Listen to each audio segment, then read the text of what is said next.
We're sitting here with the perfect metaphor of being an entrepreneur. Got your back to the cliff, don't know what's going to happen. I'm really curious, given your background and some of the roles that you've worked. Tell me a little bit about your journey and kind of what led you to the entrepreneurial path. My father and both of my grandfathers were entrepreneurs. And so growing up, it was a common thing around the house. Mm-hmm. My mom's dad was a farmer, laborer, did all different kinds of things. He would gather pine cones from trees, high up with a belt to secure them. Yeah. Fell out of the tree once, lost a kidney. My other grandfather was a builder, a carpenter builder in Eastern Washington.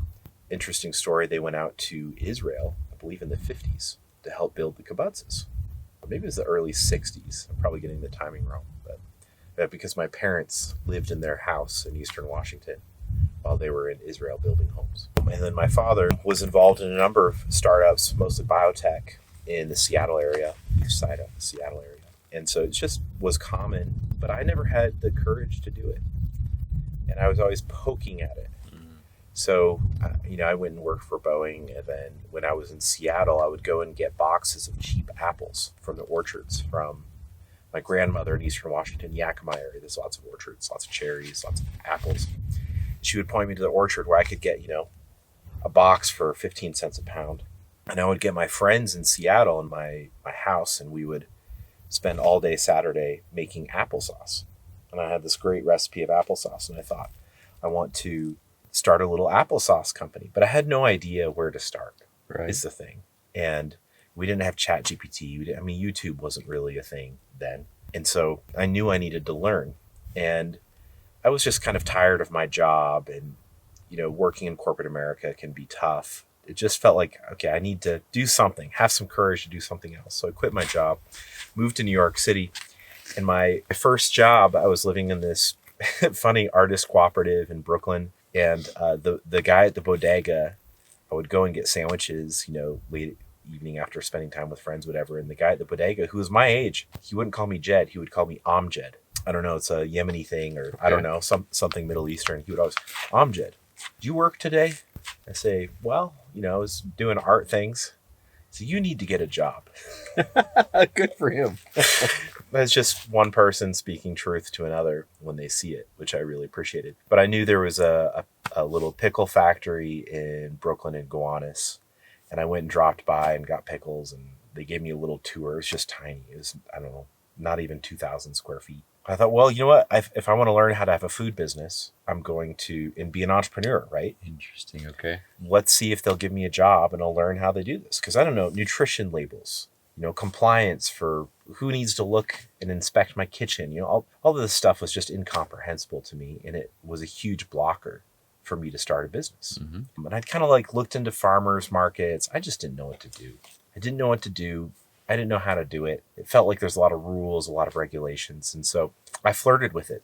And after a couple months at the pickle factory, I knew it wasn't for me. I'd go home smelling like vinegar. My clothes would be saturated with the smell of vinegar every day.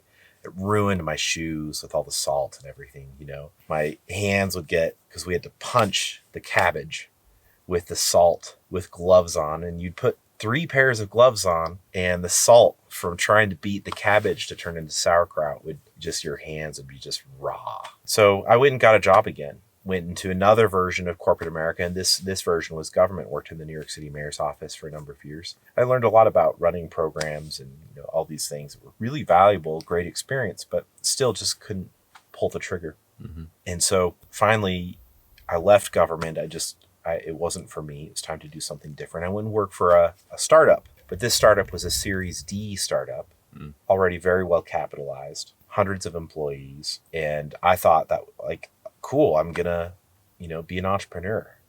Yeah. And that just goes to show how naive I was. But I worked there for a couple months and got laid off with COVID. And then from there, I couldn't get a job during COVID. And I just kind of made this career shift, from government to startup land, venture-backed startups. And so I spent a lot of time doing options trading.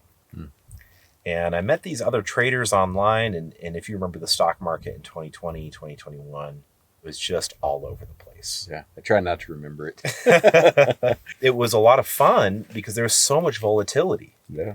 And so if you're trading options, stock options, puts and calls, and, those option strategies, you could, it's kind of like gambling.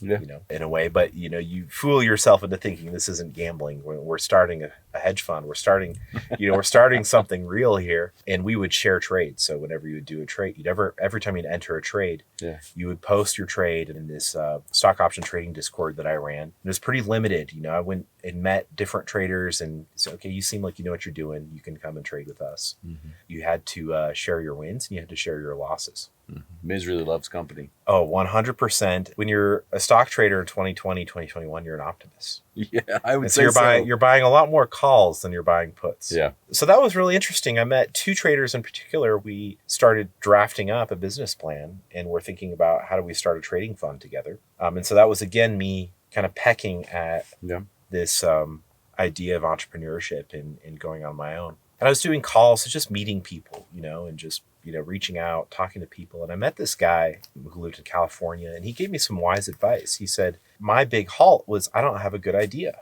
And he goes, you don't need a good idea because whatever you do, you're going to do it your way. And that really hit home for me. But I guess it didn't hit hard enough to where I was still able to do it. I went and got another job at a startup. Someone from the old company I'd worked at secured some capital and started another real estate focused VC-backed startup. But after about 3 or 4 or 5 months, I was traveling a lot. Mm-hmm. So I was traveling coast to coast, New York, LA, DC, Oakland, San Francisco, all over again. I think I had one 10-week stretch where I think I was home 10 days over 10 weeks. Mm-hmm. So I was getting burned out pretty quick. See, she's great, but I realized she wasn't better than me, I think was an important realization for me. That because you start a company or you're a CEO or whatever, it doesn't mean that you're better or that you have more skill. Maybe you have more skills, but we're all just people at the end of the day. Mm-hmm. And entrepreneurship is the oldest job in human history. It gave me the courage to realize, I can do this too. And so I just started small and created a freelance profile on Upwork and just said, okay, this is what I can do. Let's start here. Yeah. Let's see where I can help people and add value. And I think within a month or two, I had more clients than I knew what to do with. So it just had flipped. For me, something had just flipped and I realized that I could do it. Very interesting. Lots to unpack there. A few things, though, there was a couple themes that came to mind almost immediately that I want to explore. And one was courage. The other one was, I don't know where to start. And the other one was this, I kept getting this theme of exploration. Talk to me about the courage piece, because that is really at the center of it, because it's scary. Starting a company, becoming a freelancer, whatever you want to call it, does take courage. Mm-hmm. You don't have a reliable paycheck. You don't know what you don't know. Mm-hmm. I always said living in New York City, it felt like a place designed to take all of your money. It's kind of like a joke I make about my years in New York. In an entrepreneurship, it's the same. Mm-hmm. Every company, you have capital and people are coming for it. Oh, yeah. And I remember I filed my LLC in Utah and I'd get these in their public filings. And so I'd start getting letters from companies with just, if you don't do this, you're going to jail kind of stuff. And it's not knocking that business at all, but it was like, oh, this isn't easy. It's not necessarily straightforward. And that's part of the path. You have to go into the tunnel. You have to follow the trail, what, trail there is, and try and figure it out one day at a time. There is a whole ecosystem that has emerged to feed off the naivete of new businesses that maybe have some capital and are getting started, and resisting that and it is difficult because you don't know where to turn. So on that theme of exploration, though, one of the things that I heard you talk about is you started seeking out opportunities that were adjacent to the skills you were trying to develop. Was that intentional or was that serendipitous? It was intentional. Yeah. I thought that if I got closer in to people who are already doing it, then I would learn something valuable. Mm-hmm. And so I think if anyone else wants to start a business and you're not sure where to start, don't go work at a startup that has 500 employees. Yeah. Start at a startup where there's 10 employees mm-hmm. or 20 employees. because they're still really figuring things out. Yeah, companies definitely have life cycles. In the early stages, 0 to 1, when it's on a napkin or it's just a couple of you, is very different than when there's 5 or 10 of you, which is very different than when there's 50 of you, which is very different than there's 500 of you. I think that's really sage advice, is that if you want to understand what that ambiguity and fray is like, you want to be really close to that part of it. Well, you experience the challenges as they happen. Mm-hmm. They happen to you and you're like, what do I do? Well, maybe someone else can help me. Can the CEO help me? So you run into these challenges and, you get to know people and you realize, oh, actually, okay, doing a quarterly tax filing isn't that hard. Yeah. It's just a thing that you do or your software does for you, and it's not a big deal. But if you don't know any of that stuff and you don't have a paycheck or health insurance or whatever things that are holding you back from diving in, then it does take a lot of courage to start, I think. It does. Yeah. I know a little bit about your background, and your time at Boeing was in program management. Tell me a little bit about that. Yeah, I was an intern for Boeing during college. I worked in the facilities real estate planning division for Boeing up in the Pacific Northwest. And they own so much real estate. They have so many buildings. And when you're planning a new airplane, whether it's a Navy program or commercial aircraft, there's a lot of planning that happens years in advance. Where are you going to build it? Yeah. Who's going to test it? Where are the testing facilities going to be? All that kind of stuff. So my first project as an intern was working on the reactivation of the P-8A Poseidon factory. The factory wasn't new. It was a factory that had been mothballed. It was the original 737 factory in the 60s, 70s, and 80s. Then it decommissioned and all the production for the 737 moved to Renton. And in the 90s, this building was essentially mothballed. I think they did some engine testing. It's nothing crazy. But the new 737 has a much taller tail. And this P-8A Poseidon is basically a 737, but militarized. It's an anti-submarine aircraft. So it's got the torpedoes and sonar buoys and all kinds. It's a really interesting aircraft, but it has a really tall tail. And this building had been, mothballed. And so one of the things we had to do was build a notch with a special door above the hangar doors. So the hangar doors would slide left or right. And then we had this little notch for the tail that would lift up. Yeah. And the airplanes could go in. I just learned so much about working with vendors, contractors, architects, engineers, stakeholders. That was really my first real, what felt like working on a big project. I'd worked for a large construction company before, but it's different when you are a vendor on a project versus leading a project and ultimately responsible to see it through. And at Boeing and subsequent projects that I worked on with Boeing Phantom Labs and testing facilities and different projects there, I really learned how to work with a lot of just very different kinds of people. A lot of it is building consensus. A lot of it is figuring out trade-offs between cost, schedule, how fast can you do it versus how much does it cost versus what do we really need to pull this off. And that experience really prepared me well, I think, for future roles, especially in the mayor's office. You're navigating so many different kinds of stakeholders as well, but also for being a business leader, where I have to, we have marketing, we have product, we have customers, we have prospects of different sizes. And so you're just trying to navigate all of that in a way that is going to be successful and you can continue to grow your business. So you've got this methodical discipline that you've developed through your time in program and project management. You've got an explorer's heart. It's clear from the conversation, background notwithstanding right now. The other thing I kind of get the sense of is that you have taken a methodical approach to your exploration. You talked about seeking out people that you thought you could learn from or doing things that you thought you could emulate and do. In your current company, how do you decide what to get involved in and what not to get involved in? With Ion Intelligence, it's been challenging because so much of the business needs to be rebuilt and the competing priorities are severe.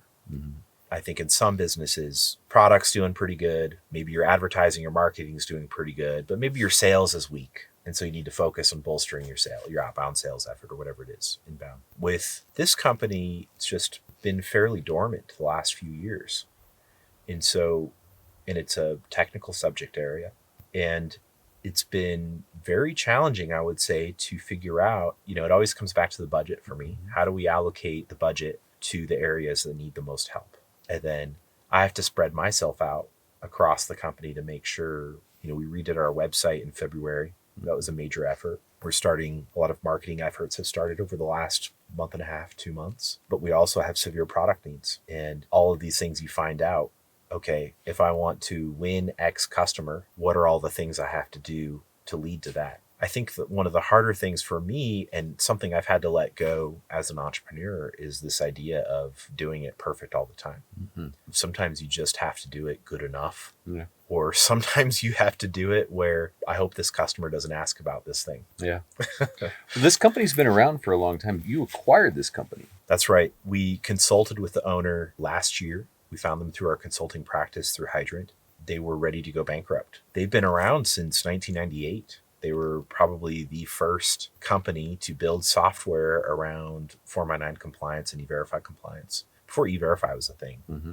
And so they've been, it was founded by immigration attorneys, and it's just, they had problems with their clients around work authorization and problems with workforce management and onboarding new employees and all that kind of stuff. And so they built this software, but, software is a lot different in 2025 than it was in 1998. Yeah, big time. Or in 2014 even.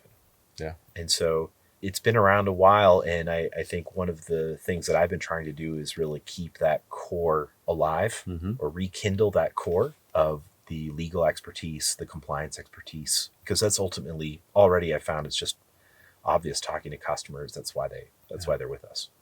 More than just the software. It's the whole ecosystem you bring. The software is a part of it, and it's been a tricky marketing challenge for us. Is because how much do we talk about the software, or how much do we talk about the compliance and the customer support and kind of the, hey, if you get an audit, you can call us and we're going to help you kind of thing.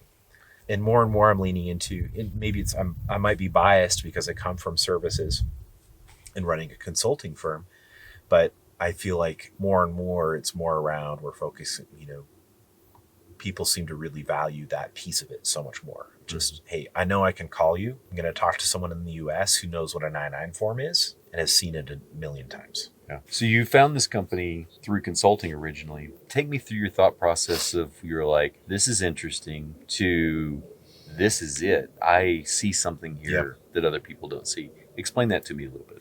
I've probably consulted with over 100 different companies over the last 4 years. Consulted, talked with, whatever, small projects, big projects, different team, whatever. And I don't know, probably maybe a percentage of those have been in the back of my mind about this is an interesting business. Yeah. For instance, we had one client where their whole business was basically room management software for mining camps. I thought, well, that's interesting. I didn't know that was a thing. Yeah. I didn't either. That's what happens when you do consulting and talk to a lot of entrepreneurs or business leaders, and there's all these different things out there. Yeah. And that was really fun for me. And I think maybe like 5 or 10% of the companies that I've talked to, I've thought, wow, this is a really interesting thing here. At the same time, they're really missing a major opportunity. One, it's an interesting product that has a clear customer base that you can market towards, because it doesn't do you any good if you have a great product, but you have no way of reaching your customers. So if you don't have a distribution pathway for your marketing, you're kind of out of luck in 2025, in my opinion. So something you can market towards, a quality product where there's some demonstrated product market fit, but also clear opportunities for cutting expenses and growing the business. Yeah. And so this company, I think of all the ones that I've talked to, was clearly the best opportunity. And we had a motivated seller. Mm-hmm. The previous owner of the business was just ready to move on. They've been doing it for 20 years, all kinds of stories over those 20 plus years, and was just ready to pass the torch. So that's another whole new area, right? Buying a company is not a simple feat. Tell me about that. Like, how did you navigate that? It's funny. I was telling the story to someone in my office. We have a little co-working space, and just talking to a neighbor, and you're doing it. Like, you had a lot of courage to go out and buy this and make it happen. And I was like, in my mind, I'm like, yeah, 3 years ago, 4 years ago, I wouldn't have been able to do this. No question. Buying a company, one, there's a lot of legal things going on, but I've worked with lawyers almost my whole career. Yeah, I'm sorry. My older brother's an attorney. Sorry, Tim. I'm pretty comfortable with that. I'm pretty comfortable reading through contracts, and that, I think It's a really valuable skill, Yeah, I very would say, much so, as a yeah. business owner or in anyone as a business leader. But I already had a good attorney that I liked working with, a strong firm with a lot of depth. I thought, okay, well, we'll discuss it with them. This was advice from my father, who was an entrepreneur. He said, son, I think in my first year, he goes, you're going to start growing a little bit and some opportunities are going to show up. Find a banker that you can have a relationship with for capital, and find a lawyer that you like working with. And so I'd been just slowly building up a roster of people that I liked working with that brought professional expertise that I didn't have. When it came time to really, rubber meets the road, I knew I could call my banker, Zions Bank. I knew I could talk to our lawyer at Clyde Snow. And I had some other advisors. A good friend of mine gave me some great advice. You gave me some great advice too, of just how to go through that. You can't do it on your own the first time. Right. And there are other people who have obviously gone through it at various scales. It doesn't have to be. This wasn't a huge acquisition. This wasn't a $50 million thing, but was able to piece together. And so I did what I'm most comfortable with. I put together a plan. This is our acquisition plan. These are our milestones. This is what has to happen. You're laughing because we work together. But I'm smiling because this is Jed. Yeah. And, I met up with Monica, who does our banking, I think last week. And she goes, how's it going? I said, well, everything's to plan. Well, that's good. I mean, you got to have it. So to that end, and knowing you a bit and knowing that you're a planner and everything is to plan, how do you deal with the situation when it's not to plan? They say, was it the battle plan goes out the window when the first shot's fired? Yeah, or your plan goes out the window and you get punched in the face. Everybody's got a plan for get punched in the face. Yeah, something like that. I think that's another area where I've really grown as an entrepreneur and as a leader in a company is when obstacles come up, I'm generally able to not freak out. Yeah. That helps. That's a good skill. Things would happen. It would just set me off. I don't know what to do. Mm-hmm. This sounds horrible. This is a legal problem. This is a state compliance problem, whatever it is. And you just spin out, and I'd have to take walks and just collect myself. I'm sure I've called you in a number of those before. But now I have so much more resilience of dealing with challenges. Mm-hmm. And so now when problems come up, someone on my team calls me and they're really upset and they're not sure what's going to happen. The sky's falling. Generally now I've gone through so many of those things which you do as an entrepreneur. It feels like for a while, just something is just broken every month, or every week sometimes, or every day even. But I've built up the resilience of, okay, I've got a little bit of a plan. I know how to solve the problems. And if I can't solve it myself or with AI, I can call someone that can help me sort through it. And the reality is, we I think, index on problems as they happen because we react emotionally. But most problems get solved by a good night's sleep. Yeah, they really do. Or just a little bit of passage of time. Yeah, they really do. There's the technical aspect of solving problems, the how. Oh, wow, I got to go learn about this. I didn't expect this. I'm going to go research this, whatever the case is. But the other part of that is you talked a little bit about resilience. It takes energy, that will to get up every day and go push the boulder, to go climb the mountain. How do you personally find that strength? How do you revitalize that strength? Because it's fleeting. Yeah. Talk to me a little bit about that. I think last summer I was just horribly burned out. Mm-hmm. I was facing just severe burnout. Had some problems with the business, with the consulting business, and problems with clients, problem with the team, problem with the model, just struggling. And I lost a lot of the motivation. It was really hard for me. I'd like to say I feel like I still showed up because you have to show up for your team. There's kind of basics that you can't let go. But I'm a lot more careful with my energy now. And I think I'm also a lot more careful with my expectations. And so when I'm setting goals or when I'm talking through, things that are happening, my planning, I'm sure some people would think my planning is crazy. Like you're not doing enough. It's not happening fast enough or something like that. But Nobody says that about you, Jed Butler. For me, thank you. For me, it's fun to set a plan and then exceed it. Yeah. I like that a lot more than setting a plan and missing it. Yeah. So I try to set up, I have a pretty good sense of, okay, how long is it going to take to do this thing? Okay, well, it's probably going to take a little bit longer. let's plan for this date. It's a big milestone, and then let's drive towards that. And that helps. For me, that's energizing to continue to chip away every day and know that I'm generally going to hit it, and it's going to be great. For me, that's why I plan. Yeah. It helps me conserve my energy. That's interesting. I hope you don't mind me sharing a story, but there was one of those times in the summer of last year where you and I did end up on the phone, and we talked about some challenges you were having.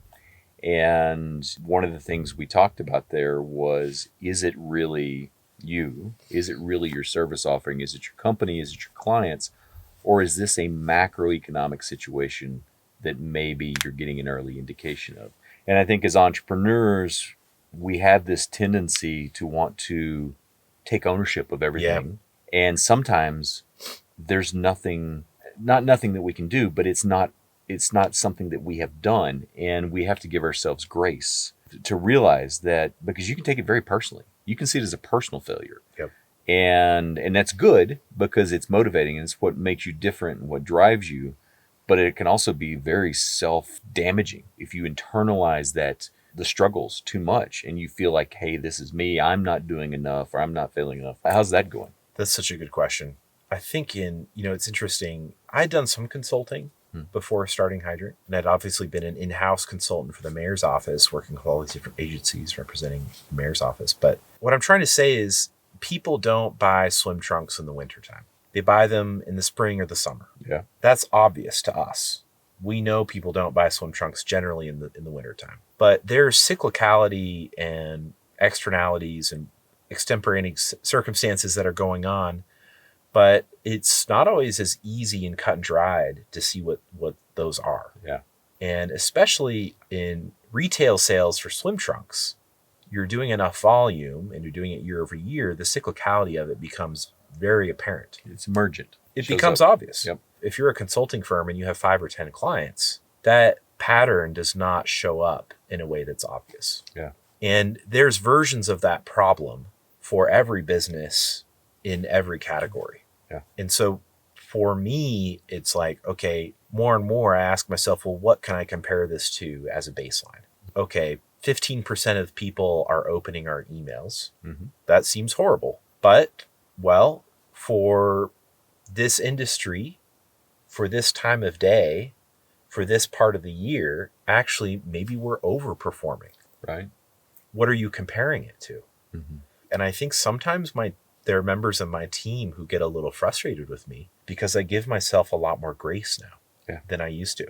And they want to solve a problem and they see, no, we can solve this. We can go from 15 to 30% open rate and, let's do that.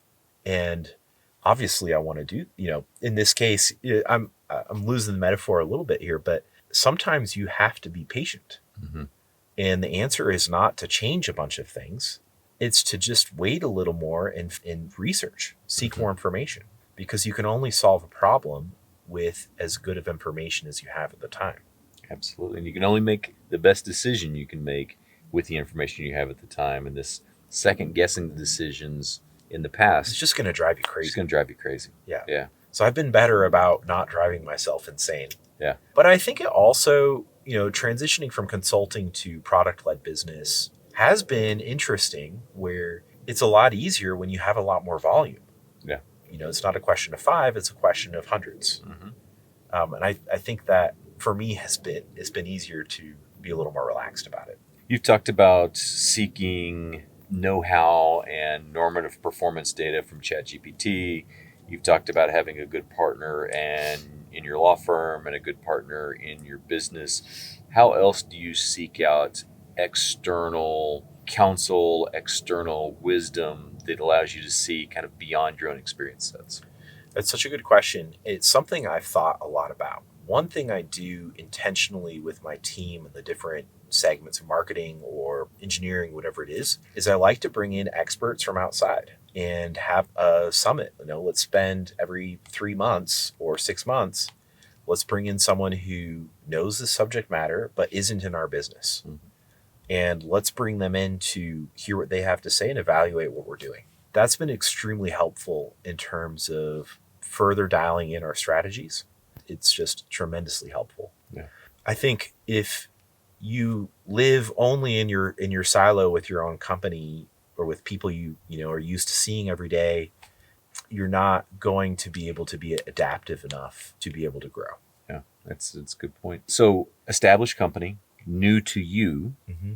coming in as CEO and the acquirer of this company. Yep. Talk to me a little bit about your philosophy of how do you hear the ideas, the frustrations, the knowledge of your team? How do you use that to form your understanding of the business? How do you put that through the crucible of crafting a vision for what this business can become? And then how do you rally that team into some sort of esprit de corps?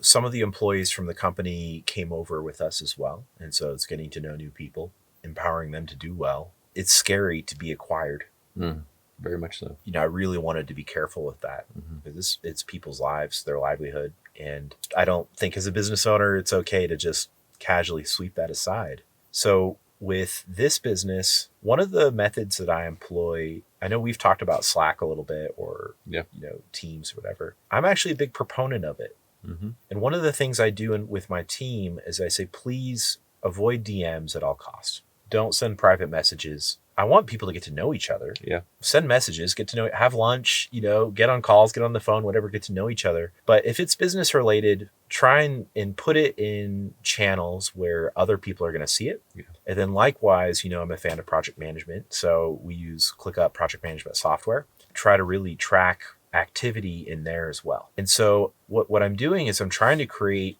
a lot of transparency within the business. And for me, that has been extremely useful for bringing in a ton of data around who knows what, who's asking questions, where are their problems with clients or whatever. And HubSpot's great as well. If you have a CRM, you can look through emails. Mm-hmm. You can see, oh, that's so, you know, I love going in and reading conversations with clients. I learned so much doing that. Yeah.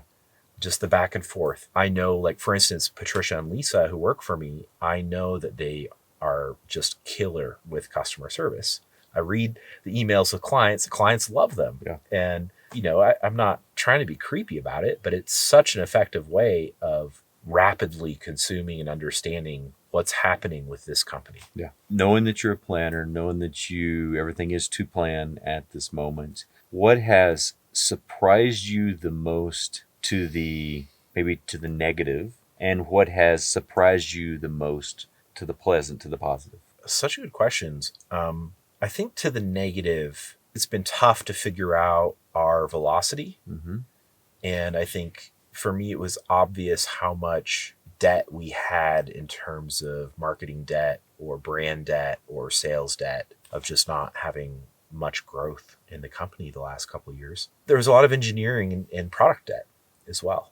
And I knew that was there. We'd obviously had worked with the software. We'd done some due diligence, but you don't know what you don't know until you start really just getting into it. It's one thing as a consultant to look at a problem. It's another to be fully responsible for that problem and having to marshal the resources to fix it. Yeah. And to be clear for those watching, when you say debt, you're not referring to financial debt. Not financial debt, just accumulation of things that need to be fixed, repaired, redone. Yeah. Debt can come in a lot of forms. Yes. Of put off laundry would be an example of debt that you have to catch up on. Exactly. I'm using the term a little bit liberally, but it just speaks to the different things we had to fix. And, you know, I feel like this company, it feels to me a little bit like rehabilitating a house. Mm-hmm. We bought an old house. We know the bones are good. Clients have stuck with us for years and they love our service, but, you know, it's pretty obvious, you know, we're going to have to fix some things. Mm-hmm. But sometimes you pull off the cupboards and the wall in the kitchen and, you know, there's something pretty scary behind it. Yeah. Yeah. So there has been some of that. On the positive, to answer your question, it's been so much fun getting to know the team and growing the team. Mm-hmm. You know, teams, you go from storming and norming to more performing. And that's been really fun to see those connections grow. We went down, we had a whole team get together in Houston at Taste of Texas Steakhouse. I had the doors of the Alamo behind me, the original wooden doors. Wow. And it was just so fun to get together. I think for me, part of my entrepreneurship journey has been to find people I want to work with. Mm-hmm. And everyone at this company has just been awesome to work with. So that's been a lot of fun and surprised me a little bit. I was a little nervous taking on employees who had come on. I knew we had to hire them. It was obvious, but just new people, different ways of doing things, different state. That's interesting. I'm going to come back to that point in a moment, but you mentioned customers that have been with you for years. Mm-hmm. What's that stickiness? Where's the stickiness come from? Our product fits into an employee onboarding solution. Mm-hmm. And so companies that hire employees need a system like ours to help them be compliant with federal and often state rules now. Mm-hmm. Once they're using our software, there is a cost to leaving. There are obviously competitors that they could go to, and we're happy to support them if that's the decision they make. But I think for me, and this goes to Hydrant as well, I've always been interested in providing great customer service. We've all had this experience where you have a problem or you want to find something out and you try and call and you can't find a phone number. Yeah. Okay, I want to put it in a ticket. Now I got to navigate through dozens of help guide articles. Mm-hmm. And then after 20 minutes of not finding what you're looking for, you finally find an email address that you can send for a ticket. And then you put in your ticket and then they ask you for more information that you think they should already know. Mm-hmm. I just hate that. Or if there's a phone number and you do call, you're talking with someone that you're having a hard time, understanding, or they don't understand your problem, or they've never, whatever it is. And they've got to ask you again for all this information. You're like, hey, this is my account. Can't you see this? It's just I would say customer support is a frustrating experience. Yeah. And I hate that. So I don't ever want to be involved in a company that has crappy customer support. Yeah. And I think, credit to Patricia and Lisa at Iodine Intelligence. I think they're the reason customers have stayed around. What a novel concept to care about your I know, customers and to answer the phone when they call. Well, people are trying to drive down expenses. I get it. Yeah. It's penny wise, pound foolish. I just don't think it's sustainable if customers can't reach you and they're not having a good experience when they're interacting with you. Yeah. That's not a win. I'm a little, do you charge extra for that? Like, do I want to pay extra to be able to reach someone at Google or whatever that we're paying for? Yeah. I don't know. I'm like, we're already paying you. Yeah. I don't know. It's tough. I don't have a good opinion on that. So we've talked about courage. We've talked about exploration. We've talked about having a plan. We've talked about seeking out wisdom outside of your four walls to kind of get a better sense of maybe things that you haven't navigated before. You're in it. You've jumped in the water, right? You're at least up to your waist, maybe up to your shoulders. Look forward for me a little bit. And my mom calls me enthusiastic to start new things. I love the experience of trying new things and learning and whatever. What's next? My goal is to really build a world-class product. Mm-hmm. I'd love our business to be able to grow. I'd love to be able to deliver more value to our customers there's just so many opportunities for us to deliver a better product. Yeah. And so I'm really excited for that. It's such a world of HR compliance and onboarding and all this stuff. It's not easy. Yeah. So I'm looking forward to that over the next year. We're really just going to be focusing on growth and creating a great product. That's awesome. Yep. For other budding entrepreneurs that might be seeing this and are on the fence, they haven't taken that leap yet, they're not in the water, what words of encouragement or path to follow would you share with them? Well, you probably know me to be a little bit of a realist. Mm-hmm. I would say it's not for everyone. Yeah. It can be tough. I have thought about quitting, but ultimately it's a great fit for me with my personality and how I like to live my life. It gives me the freedom to explore.